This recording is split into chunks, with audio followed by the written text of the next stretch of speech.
Juan 18. Testimonio de verdad y poder en medio del sufrimiento. La pregunta clave: ¿eres tú el rey de los judíos?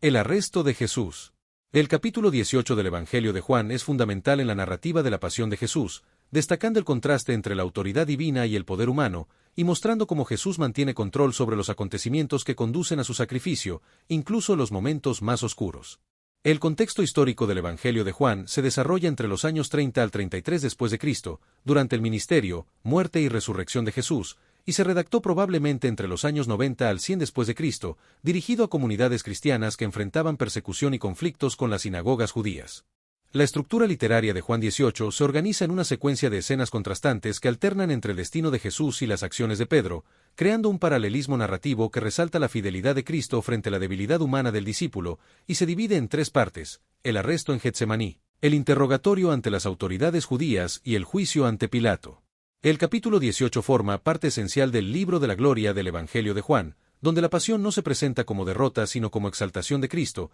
y se relaciona con el prólogo, el libro de los signos y el libro de la gloria, que presentan la misión de Jesús y su identidad divina. En la narración del arresto y juicio de Jesús en Juan 18 constituye el cumplimiento de la misión de Jesús, mostrando cómo entrega voluntariamente su vida por sus ovejas, tal como había anunciado en el discurso del Buen Pastor, y se desarrolla en un escenario marcado por las tensiones políticas y religiosas de la Palestina del siglo I, con la presencia romana, las autoridades del Sanedrín y las tradiciones judías de pureza ritual durante la Pascua. El Evangelio de Juan describe la escena del arresto de Jesús en el huerto más allá del Cedrón, un lugar familiar para Jesús y sus discípulos, donde ellos frecuentaban y que conecta con el simbolismo davídico del rey cruzando el Cedrón en su momento de prueba. En la llegada de Judas con una cohorte romana y guardias del templo muestra la colaboración entre el poder religioso judío y la autoridad imperial romana, y la seriedad con que consideraban a Jesús, con un contingente significativo que revela el temor de las autoridades hacia Jesús y sus seguidores. La presencia de antorchas y armas contrasta irónicamente con la naturaleza pacífica de Jesús y su identidad como luz del mundo que será arrestado en la oscuridad,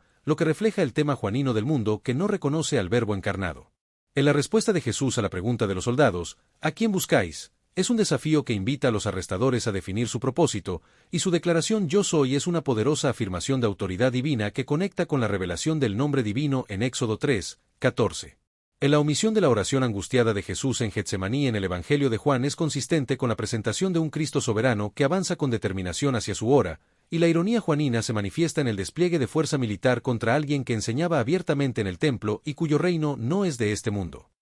En la declaración de Jesús en el momento de su arresto subraya la paradoja central del relato, donde quien aparentemente está siendo capturado es, en realidad, el señor de la situación, demostrando su autoridad divina incluso en el momento de su aparente derrota. El simple «yo soy» pronunciado por Jesús desencadena una manifestación de poder divino que derriba a los soldados, incluyendo a más de 600 soldados de la cohorte romana y los guardias del templo, a pesar de su entrenamiento militar. Esta es una de las 7 grandes declaraciones de identidad divina que Juan registra a lo largo de su Evangelio, y demuestra que Jesús no es víctima pasiva de las circunstancias, sino que posee autoridad divina y mantiene pleno control sobre los acontecimientos de su pasión. La acción de Pedro, que ataca impulsivamente al siervo del sumo sacerdote con una espada, revela su incomprensión del camino de Jesús y su intento de defender con violencia a quien momentos antes había manifestado poder para derribar a una cohorte entera con solo su palabra. Jesús reprende a Pedro y le pide que meta su espada en la vaina, aceptando la voluntad divina y rechazando la resistencia violenta, y entregándose voluntariamente al sufrimiento vicario,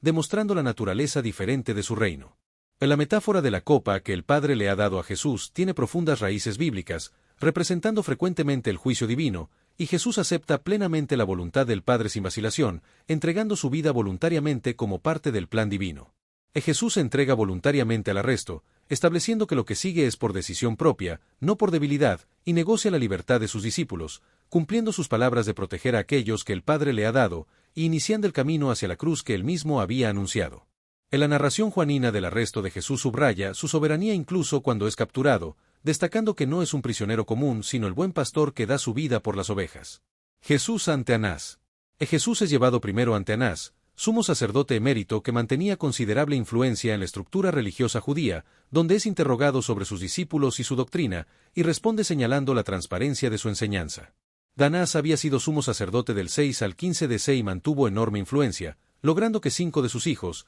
además de su yerno Caifás, ocuparan sucesivamente el cargo, ilustrando la compleja realidad política de Judea bajo dominio romano. Pedro y otro discípulo siguen a la comitiva del arresto, manteniendo distancia por temor pero sin abandonar completamente a Jesús, y el otro discípulo muestra una conexión con el sumo sacerdote que le permite acceso especial al patio del sumo sacerdote. En la narrativa juanina crea un contraste entre Jesús avanzando directamente hacia su destino y Pedro siguiendo temeroso desde lejos, revelando la diferencia entre la determinación divina y la vacilación humana, y anticipa simbólicamente las diferentes respuestas de los discípulos ante la crisis. El seguimiento a distancia de Pedro refleja la tensión entre lealtad y temor que caracteriza frecuentemente la fe humana, y la entrada de Pedro al patio del sumo sacerdote, donde se calienta junto al fuego, ilumina físicamente al discípulo y lo hace visible y vulnerable a quienes lo reconocerían. En la escena describe el momento en que Pedro niega ser discípulo de Jesús, mientras que Jesús está siendo interrogado por Anás, creando un contraste entre la valentía de Jesús y la cobardía de Pedro. En la primera negación de Pedro ocurre cuando una criada le pregunta si es discípulo de Jesús, y él responde con un no lo soy, utilizando la formulación griega, que contrasta con la afirmación de identidad de Jesús. El interrogatorio de Anás a Jesús se centra en su doctrina y discípulos, buscando evidencia de enseñanzas subversivas que justifiquen una acusación formal, y revela la inquietud por el movimiento social que Jesús había generado. En la respuesta de Jesús al interrogatorio es que ha hablado abiertamente al mundo, enseñando en la sinagoga y en el templo, y que no ha dicho nada en secreto, y desafía el procedimiento judicial impropio que se está siguiendo. Jesús también señala que hay testigos disponibles que pueden confirmar lo que ha dicho, y que un juicio justo requeriría testimonios externos, no una autoincriminación forzada, lo que constituye una defensa personal y una crítica al procedimiento judicial. La ironía de la situación es que Pedro está negando ser discípulo de Jesús al mismo tiempo que las autoridades están preocupadas por el movimiento que Jesús ha generado, lo que ilustra cómo el movimiento de Jesús parecía más amenazante para las autoridades de lo que realmente era en ese momento de crisis. En la apelación de Jesús a los testigos refleja el principio legal judío que requería testimonios concordantes de múltiples testigos para una condena legítima, demostrando así su conocimiento de la ley y denunciando implícitamente la irregularidad del proceso al que está siendo sometido. La bofetada del guardia representa la primera agresión física contra Jesús registrada en la narración de la Pasión según Juan, y justifica su agresión alegando falta de respeto a la autoridad, cuando en realidad Jesús había respondido con verdad y dignidad. La respuesta de Jesús ante la violencia es medida y razonada, apelando a la verdad y cuestionando el trato injusto sin ofrecer resistencia física, demostrando que su enseñanza no promueve pasividad ante la injusticia, sino una respuesta no violenta que mantiene la dignidad humana. Jesús ante Caifás. Jesús es enviado a Caifás, el sumo sacerdote en funciones, quien es yerno de Anás, el sumo sacerdote emérito, y había declarado previamente que nos conviene que un hombre muera por el pueblo, sin comprender el significado profundo de sus palabras. En la narración de Juan omite el interrogatorio ante Caifás, probablemente porque asume que sus lectores conocen esos relatos de los sinópticos, y prefiere enfocarse en aspectos únicos de su narración, como la respuesta de Jesús ante la violencia y la ironía de la profecía de Caifás. En la escena presenta una perversión del orden justo, donde quien habla con verdad es castigado mientras quienes actúan injustamente mantienen apariencia de legitimidad, y anticipa el patrón de injusticia que caracterizará todo el proceso contra Jesús, donde la violencia física sustituye a los argumentos cuando la verdad resulta incómoda para quienes ostentan el poder. En la narrativa de Juan destaca la ironía de que Caifás, quien había profetizado sobre la muerte salvífica de Jesús, ahora participa en condenarlo, lo que contrasta con la importancia que Juan había dado previamente a Caifás como profeta involuntario. En la narrativa de las negaciones de Pedro alcanza su clímax con la tercera negación, en la que Pedro se enfrenta a alguien que podría identificarlo como el atacante de Malco, y esta negación muestra una progresión en la gravedad del rechazo, culminando con una negación enfática posiblemente acompañada de juramento. El canto del gallo marca el cumplimiento exacto de la predicción de Jesús, verificando su conocimiento profético incluso en este momento de aparente derrota, y funciona la narrativa como un signo divino que confirma la precisión de las palabras de Jesús. En la yuxtaposición narrativa entre el testimonio valiente de Jesús y las negaciones temerosas de Pedro establece uno de los contrastes más significativos del Evangelio, ilustrando el tema juanino del verdadero testimonio versus el falso, y muestra cómo Jesús, el testigo fiel, permanece íntegro mientras Pedro, representante de la debilidad humana, sucumbe temporalmente a la presión. En la comparación entre la confesión de Jesús ante las autoridades y la negación de Pedro en el patio, destaca la distancia entre las aspiraciones humanas y la fragilidad real ante la prueba, y revela la lección que Pedro nunca olvidaría sobre la importancia de mantener la fe y la lealtad incluso en momentos de adversidad. En la narrativa de Juan resalta la importancia de la confesión y el testimonio, y como Jesús, a diferencia de Pedro, mantiene su identidad y misión incluso ante amenazas, y permanece fiel a su testimonio hasta el final, lo que lo convierte en un modelo a seguir para los creyentes. Jesús ante Pilato. En la escena del juicio de Jesús en el pretorio romano marca una transición significativa en el proceso en su contra, pasando de la esfera religiosa a la civil, y de la autoridad judía a la romana, lo que requiere nuevas acusaciones relevantes para la autoridad imperial. El juicio comienza con la captura de Jesús en el huerto durante la noche, un momento simbólico de oscuridad espiritual, y continúa con interrogatorios ante Anás y Caifás, representantes de la autoridad religiosa judía, y luego ante Pilato, representante del poder imperial romano. O la mención de que era de mañana en el versículo 28 indica el inicio de un nuevo día y una nueva fase del proceso, y también destaca la rapidez con que las autoridades judías buscaban concluir el proceso antes de las festividades de Pascua que comenzarían esa tarde. Los líderes religiosos judíos se preocupan por mantener su pureza ceremonial y evitan entrar en el pretorio para no contaminarse, lo que contrasta con su disposición a participar en la condena injusta de un inocente, revelando una desconexión entre ritual y ética. La ironía de la situación se destaca en el hecho de que los líderes religiosos se mantienen puros para celebrar la Pascua mientras buscan la muerte del verdadero Cordero de Dios, manifestando una profunda ironía teológica. Pilato sale a atender a los acusadores judíos, acomodándose a sus escrúpulos religiosos, y pregunta específicamente por la naturaleza de la acusación contra Jesús, buscando equilibrar las demandas locales con la justicia romana. La escena ilustra el encuentro entre dos sistemas jurídicos y culturales diferentes, el romano y el judío, y destaca la compleja realidad política de la Judea romana, donde Pilato debe mantener un difícil equilibrio entre imponer la autoridad romana y respetar sensibilidades religiosas locales. El gobernador romano Pilato se encuentra atrapado entre dos mundos y comienza mostrando un respeto pragmático por las costumbres judías, que pronto se convertirá en frustración, cuando los líderes judíos le presentan a Jesús para ser juzgado. La acusación inicial de los líderes judíos contra Jesús es vaga, ya que simplemente afirman que si éste no fuera malhechor, no te lo habríamos entregado, lo que refleja su estrategia de evitar formular acusaciones específicas que pudieran ser examinadas críticamente según el derecho romano. Pilato cuestiona su jurisdicción en el caso y sugiere que los líderes judíos juzguen a Jesús según su propia ley, lo que revela tanto pragmatismo político como perspicacia jurídica, ya que reconoce que el caso parece más un conflicto interno religioso que un crimen contra Roma. La respuesta de los líderes judíos a la sugerencia de Pilato es que no les está permitido dar muerte a nadie, lo que revela su verdadero objetivo, la eliminación física de Jesús mediante la pena capital, algo que solo la autoridad romana podía autorizar legalmente en Judea. La situación ilustra la compleja relación entre las autoridades romanas y las judías en la Palestina del siglo I, donde el sistema permitía cierto autogobierno en asuntos religiosos mientras Roma mantenía el control último sobre asuntos capitales, creando tensiones jurisdiccionales que se manifestaron plenamente en el caso de Jesús. Los líderes judíos buscan la pena capital para Jesús, pero no pueden ejecutarla ellos mismos debido a las restricciones impuestas por el dominio romano, por lo que buscan que Pilato autorice la ejecución, lo que les permitiría evitar la responsabilidad directa en la muerte de Jesús.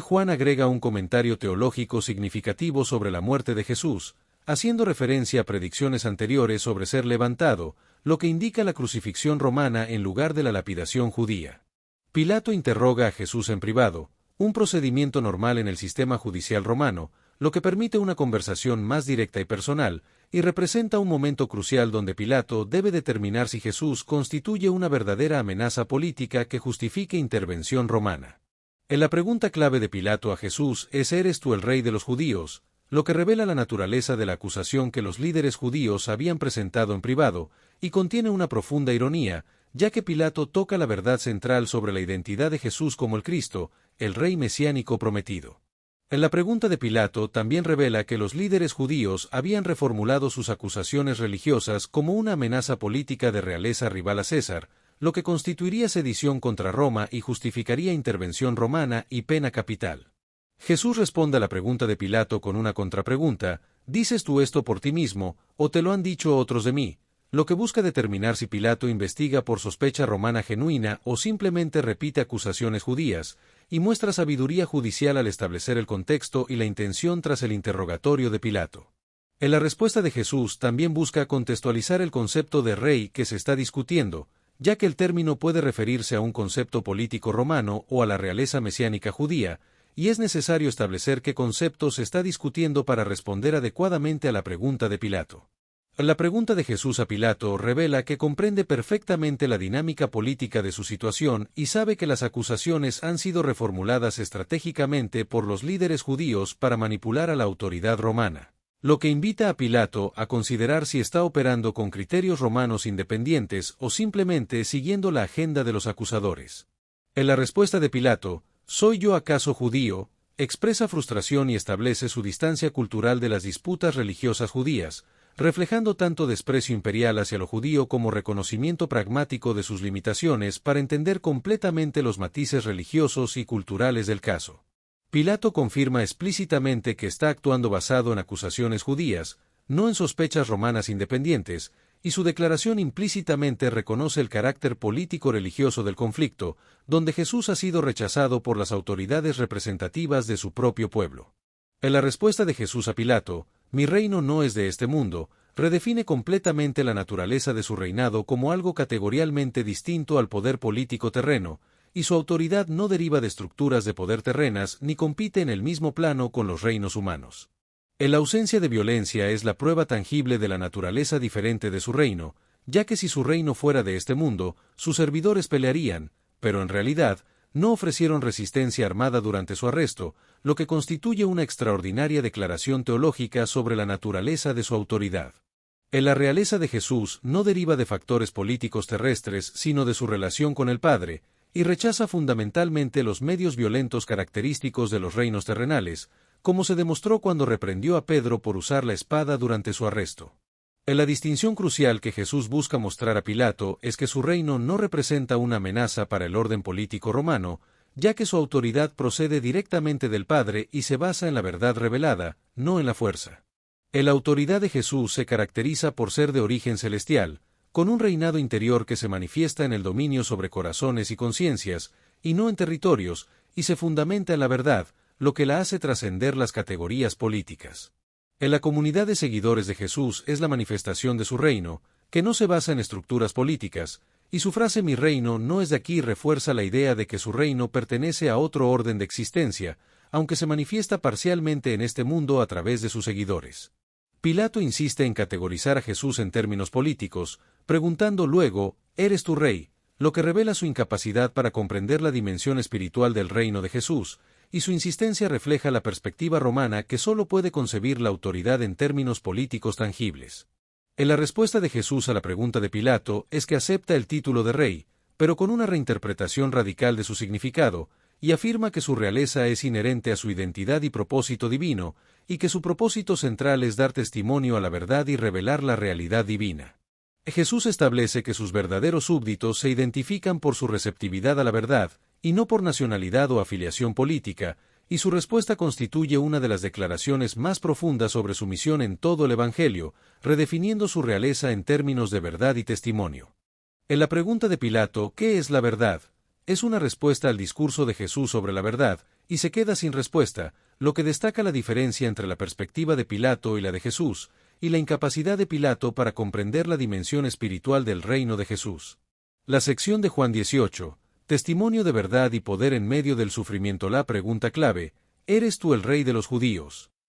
describe el encuentro entre Jesús y Pilato, donde Pilato cuestiona la naturaleza de la verdad y la realeza de Jesús, sin esperar realmente una respuesta, sino expresando un escepticismo cínico propio de la mentalidad romana educada de la época. Pilato examina a Jesús personalmente y concluye que su realeza no constituye una amenaza sediciosa para Roma, declarándolo inocente según la ley romana, lo que se establece como un punto crucial en la narrativa juanina, ya que Jesús es ejecutado a pesar de haber sido oficialmente declarado inocente por la autoridad romana competente. En la declaración de inocencia de Pilato subraya la injusticia y la culpabilidad de todos los involucrados, así como la entrega voluntaria de Jesús, quien acepta la condena injusta como parte del plan divino, y se menciona que Pilato reiterará esta declaración de inocencia varias veces. Pilato también hace referencia a la costumbre de la Pascua, una práctica regular de liberar un prisionero durante la festividad como gesto de buena voluntad imperial, y busca una salida conveniente al dilema liberando a un prisionero que considera inocente. Pero su estrategia se basa en la suposición de que la multitud preferirá la liberación de Jesús sobre un conocido insurrecto violento, lo que resultará completamente erróneo. La mención de esta costumbre pascual refleja la práctica romana de gestos políticos calculados para mantener la paz en provincias problemáticas, especialmente durante festividades religiosas cuando las tensiones nacionalistas aumentaban, y se destaca la ironía dramática de que Pilato cuestiona la naturaleza de la verdad precisamente ante aquel que había declarado: «Yo soy el camino, la verdad y la vida». En la propuesta de Pilato de liberar a Jesús mediante una estratagema en lugar de ejercer su autoridad para absolver a un inocente, muestra su debilidad política y como consideraciones políticas están comprometiendo su integridad judicial.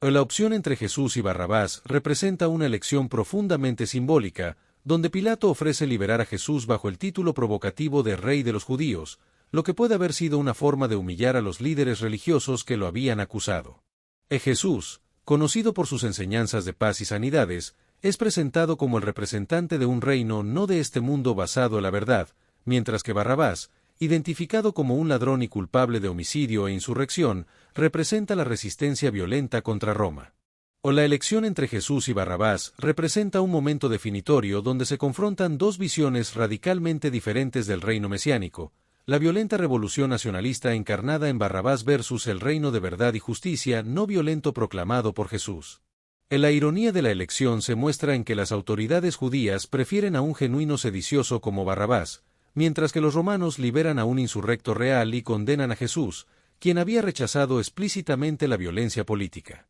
Del nombre Barabás significa literalmente Hijo del Padre, lo que crea una irónica contraposición con Jesús, el verdadero Hijo del Padre Celestial, y destaca la diferencia entre los dos personajes y sus respectivos reinos. La liberación de Barrabás y la condena de Jesús representan teológicamente la sustitución salvífica de Cristo muriendo por los pecadores, donde el inocente es condenado y el culpable es liberado.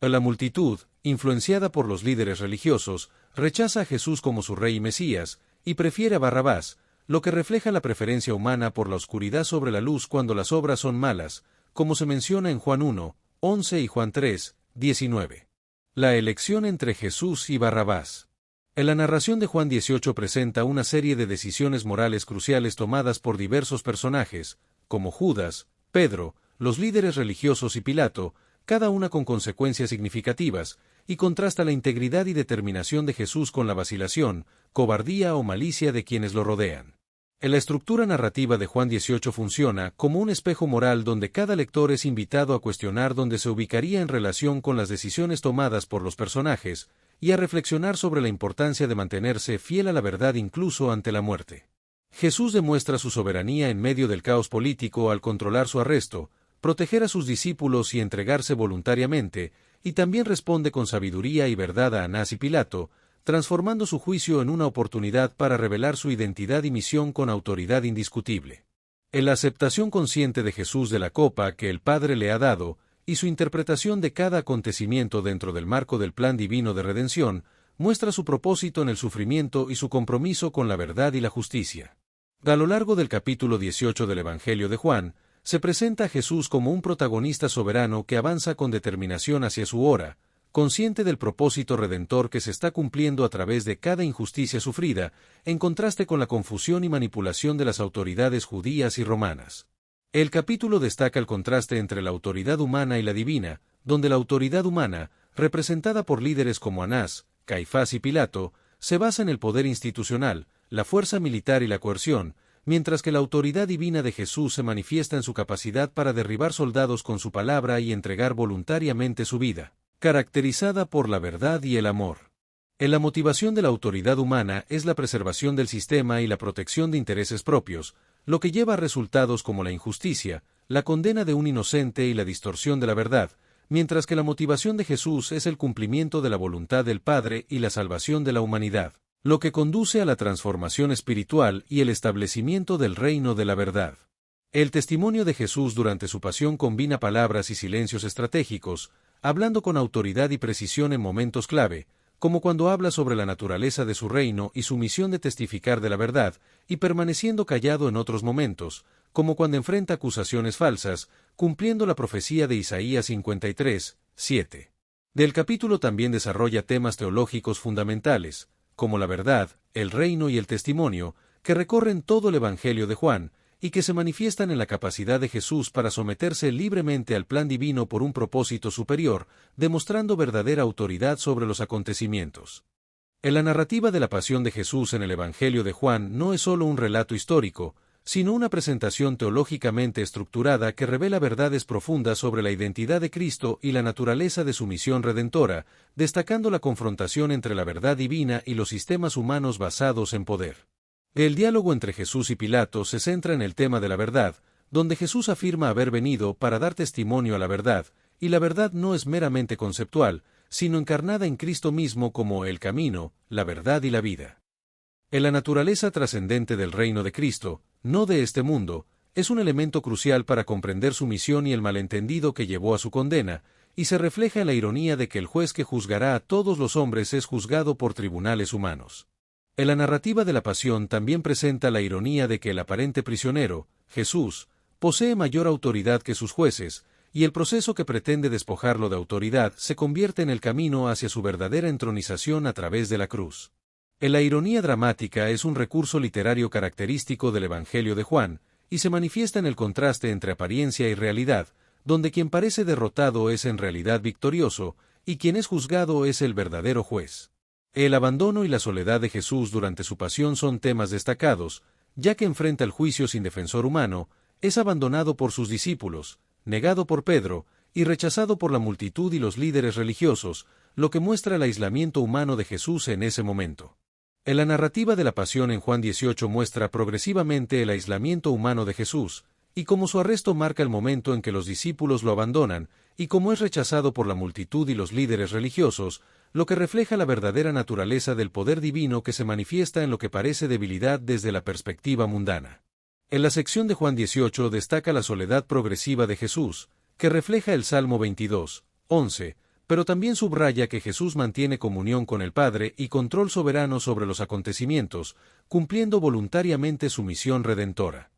Juan enfatiza cómo cada aspecto de la pasión de Cristo cumple las Escrituras, tanto las profecías del Antiguo Testamento como las propias predicciones de Jesús, lo que comunica una verdad teológica fundamental. Los acontecimientos aparentemente caóticos e injustos de la pasión no son accidentales ni representan el fracaso del plan divino. En la sección también presenta varios personajes secundarios, como Judas el traidor, Malco el herido y la criada interrogadora, que enriquecen la narrativa y ofrecen diferentes perspectivas sobre los acontecimientos, ilustrando cómo incluso personajes aparentemente insignificantes pueden cumplir roles cruciales en el plan divino. En la cuestión de la lealtad es explorada desde múltiples ángulos, mostrando cómo los discípulos, las autoridades religiosas y la multitud manifiestan diferentes tipos de lealtad, como la lealtad impulsiva, la lealtad comprometida, la lealtad institucional y la lealtad popular, que contrastan dramáticamente con la perfecta fidelidad de Jesús a su misión y a la voluntad del Padre.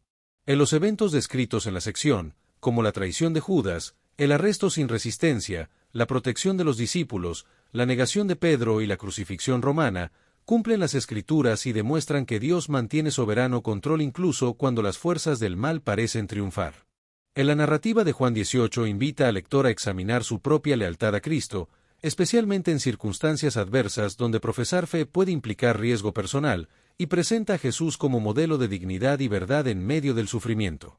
En la dignidad de Jesús ante la humillación se manifiesta en su capacidad para responder con palabras precisas y verdaderas, sin descender a argumentación defensiva ni a retórica inflamatoria, y en su presencia calmada y silencios elocuentes ante las acusaciones falsas. En la misión de Jesús es dar testimonio a la verdad, y mantiene claridad absoluta sobre su propósito, sin permitir que las humillaciones y maltratos lo distraigan de su misión, lo que demuestra que la verdadera dignidad no depende de circunstancias externas, sino de una integridad interior inquebrantable. La tensión entre lo político y lo espiritual se manifiesta en el enfrentamiento entre Jesús y Pilato, que representa la lucha entre el reino político de César y el reino espiritual de Dios, y la narrativa juanina invita a reflexionar sobre la relación adecuada entre estas esferas. La verdad es el tema central del capítulo, y se presenta como un concepto teológico central en el diálogo entre Jesús y Pilato, donde Jesús afirma la transparencia y veracidad constante de su enseñanza, define su propósito en términos de verdad y establece la verdad como principio definitorio de su reinado.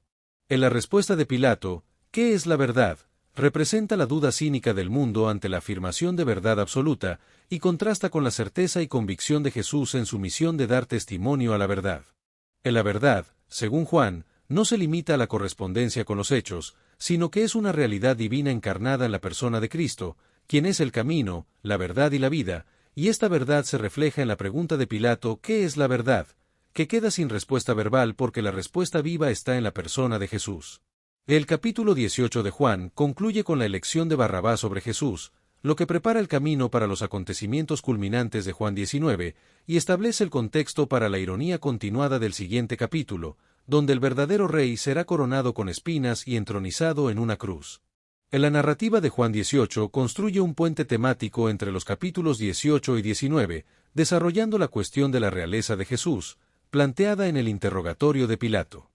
Y el tema de la verdad, central en 18, 37 al 38, que encontrará su culminación dramática cuando la verdad encarnada sea crucificada por un mundo que prefiere la mentira. El capítulo 18 de Juan presenta el poderoso testimonio de Cristo ante la injusticia sistemática, donde Jesús mantiene perfecta integridad, dignidad inquebrantable y claridad de propósito, y su testimonio no se limita a palabras sino que se encarna en sus acciones y actitudes, invitando al lector a reflexionar sobre su propia fidelidad en circunstancias adversas. En la narrativa desafía al lector a ser de la verdad y por tanto escuchar la voz del Rey verdadero, cuyo reino trasciende los poderes de este mundo, y a imitar la fidelidad de Jesús, manteniendo testimonio íntegro de la verdad incluso cuando implica costo personal, en lugar de seguir el ejemplo de Pedro, negando a Cristo cuando se enfrenta a presión social. El capítulo 18 de Juan se puede dividir en varias secciones, incluyendo la captura y arresto de Jesús, el juicio y los interrogatorios ante autoridades judías y romanas, la burla y la flagelación, y la condena y sentencia final, todas las cuales preparan el camino para la crucifixión de Jesús y la culminación del plan redentor divino. En la soberanía de Cristo se demuestra a lo largo del capítulo, ya que mantiene control soberano incluso cuando parece estar a merced de sus enemigos, y cada paso de la pasión avanza hacia el cumplimiento del plan redentor divino, lo que muestra la fidelidad de Jesús y su compromiso con la verdad.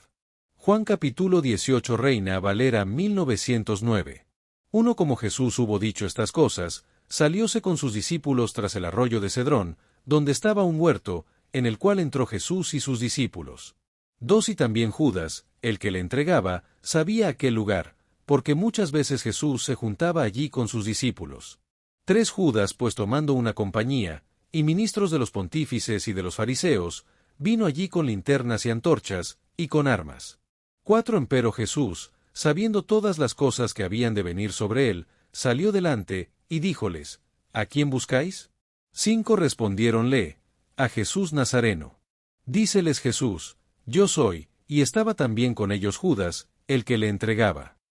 6 Y como les dijo, yo soy, volvieron atrás, y cayeron en tierra. 7 Volvióles, pues, a preguntar, ¿a quién buscáis? Y ellos dijeron, a Jesús Nazareno. 8 Respondió Jesús, os he dicho que yo soy, pues si a mí buscáis, dejad ir a estos. 9 Para que se cumpliese la palabra que había dicho, de los que me diste, ninguno de ellos perdí. 10 Entonces Simón Pedro, que tenía espada, sacóla, e hirió al siervo del pontífice, y le cortó la oreja derecha. Y el siervo se llamaba Malco. 11 Jesús entonces dijo a Pedro, mete tu espada en la vaina, el vaso que el Padre me ha dado, ¿no lo tengo de beber? 12 Entonces la compañía y el tribuno, y los ministros de los judíos, prendieron a Jesús y le ataron. 13 Y lleváronle primeramente a Anás, porque era suegro de Caifás, el cual era pontífice de aquel año. 14 Y era Caifás el que había dado el consejo a los judíos, que era necesario que un hombre muriese por el pueblo. 15 Y seguía a Jesús Simón Pedro, y otro discípulo. Y aquel discípulo era conocido del pontífice, y entró con Jesús al atrio del pontífice. 16 Mas Pedro estaba fuera a la puerta. Y salió aquel discípulo que era conocido del pontífice, y habló a la portera, y metió dentro a Pedro. 17 Entonces la criada portera dijo a Pedro, ¿no eres tú también de los discípulos de este hombre? Dice él, no soy. 18 Y estaban en pie los siervos y los ministros que habían allegado las ascuas, porque hacía frío, y calentábanse, y estaba también con ellos Pedro en pie, calentándose. 19 Y el pontífice preguntó a Jesús acerca de sus discípulos y de su doctrina. 20 Jesús le respondió: Yo manifiestamente he hablado al mundo, yo siempre he enseñado en la sinagoga y en el templo, donde se juntan todos los judíos, y nada he hablado en oculto. 21 ¿Qué me preguntas a mí? Pregunta a los que han oído, que les haya yo hablado, he aquí, esos saben lo que yo he dicho. 22 Y como él hubo dicho esto, uno de los criados que estaba allí, dio una bofetada a Jesús, diciendo: ¿Así respondes al pontífice? 23 Respondióle Jesús: Si he hablado mal, da testimonio del mal, y si bien, ¿por qué me hieres? 24 Y Anás le había enviado atado a Caifás pontífice. 25 Estaba pues Pedro en pie calentándose. Y dijéronle: ¿No eres tú de sus discípulos? Él negó, y dijo: No soy. 26 Uno de los siervos del pontífice, pariente de aquel a quien Pedro había cortado la oreja, le dice: ¿No te vi yo en el huerto con él? 27 Y negó Pedro otra vez, y luego el gallo cantó. 28 Y llevaron a Jesús de Caifás al pretorio, y era por la mañana, y ellos no entraron en el pretorio por no ser contaminados, sino que comiesen la Pascua. 29 Entonces salió Pilato a ellos fuera, y dijo: ¿Qué acusación traéis contra este hombre? 30 Respondieron y dijéronle: Si éste no fuera malhechor, no te le habríamos entregado. 31 Díceles entonces Pilato: Tomadle vosotros, y juzgadle según vuestra ley. Y los judíos le dijeron: A nosotros no es lícito matar a nadie. 32 Para que se cumpliese el dicho de Jesús, que había dicho, dando a entender de qué muerte había de morir. 33 Así que, Pilato volvió a entrar en el pretorio, y llamó a Jesús, y díjole: ¿Eres tú el rey de los judíos? 34 Respondióle Jesús: ¿Dices tú esto de ti mismo, o te lo han dicho otros de mí? 35 Pilato respondió: ¿Soy yo judío? Tu gente, y los pontífices, te han entregado a mí, ¿qué has hecho? 36 Respondió Jesús: Mi reino no es de este mundo. Si de este mundo fuera mi reino, mis servidores pelearían para que yo no fuera entregado a los judíos. Ahora, pues, mi reino no es de aquí. 37 Díjole entonces Pilato: ¿Luego rey eres tú? Respondió Jesús: Tú dices que yo soy rey. Yo para esto he nacido, y para esto he venido al mundo, para dar testimonio a la verdad. Todo aquel que es de la verdad, oye mi voz. 38 Dícele Pilato: ¿Qué cosa es verdad?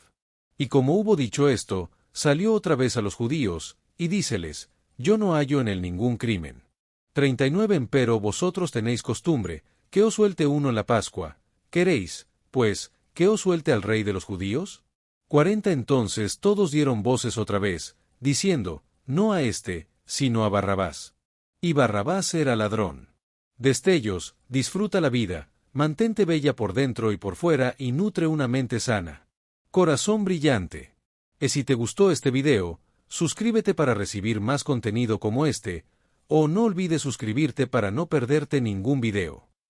Salud y vida @lavida2025